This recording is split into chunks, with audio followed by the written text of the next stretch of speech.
এদের মেয়ে জুটে আমার কথা দিয়েছে, আসি আসি বলে জুটে ফাঁকি দিয়েছে। শতবর্ষ পেরিয়েও তার প্রাণ চাঞ্চল্য কমেনি। অবসর পেলেই তিনি ডুবে যান সুরের জগতে, হাতে তুলে নেন প্রিয় বাদ্যযন্ত্র।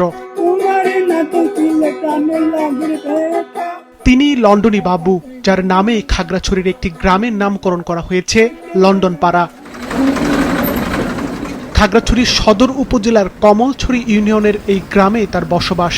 গ্রামটি দেখতে অন্য 10টি পাহাড়ি গ্রামের মতোই, তবে এর নাম লন্ডন পাড়া হওয়ায় এর নামকরণ নিয়ে পর্যটক থেকে সাধারণ মানুষের মধ্যে আগ্রহ দেখা দিয়েছে। এই গ্রামের নামকরণের পেছনে রয়েছে একটি কারণ।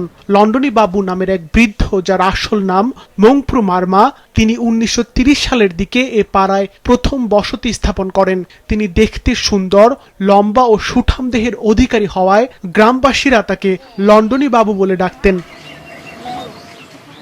সেই থেকে এই গ্রামটি মানুষের মুখে মুখে লন্ডন পাড়া হিসেবে প্রচার হতে থাকে। এর নাম ছিল মংপ্রু, আর এর নাম ডাকতেছে লন্ডন, তাই আবার গ্রামটা দিছে লন্ডন। এখনো বাঁচে আছে, প্রায় 100 থেকে 112 বছর মতো হবে। সাইনবোর্ডটা লেখছে ছোট কইরা, আমাকে বলছে ওই বিবিসি লন্ডন একটু বড় করে লেখো।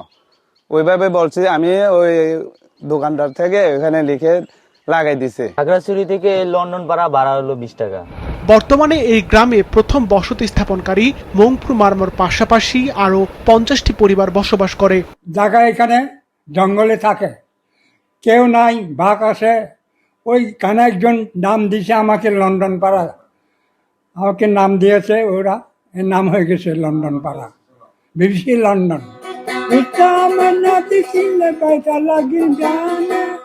9 সন্তানের জনক মংপ্রু মারমা বর্তমানে তার অবসর সময় কাটাচ্ছেন সাংস্কৃতিক পরিবেশের মধ্য দিয়ে। সিফাত রহমান, মাছরাঙ্গা, নিউজ ডেস্ক।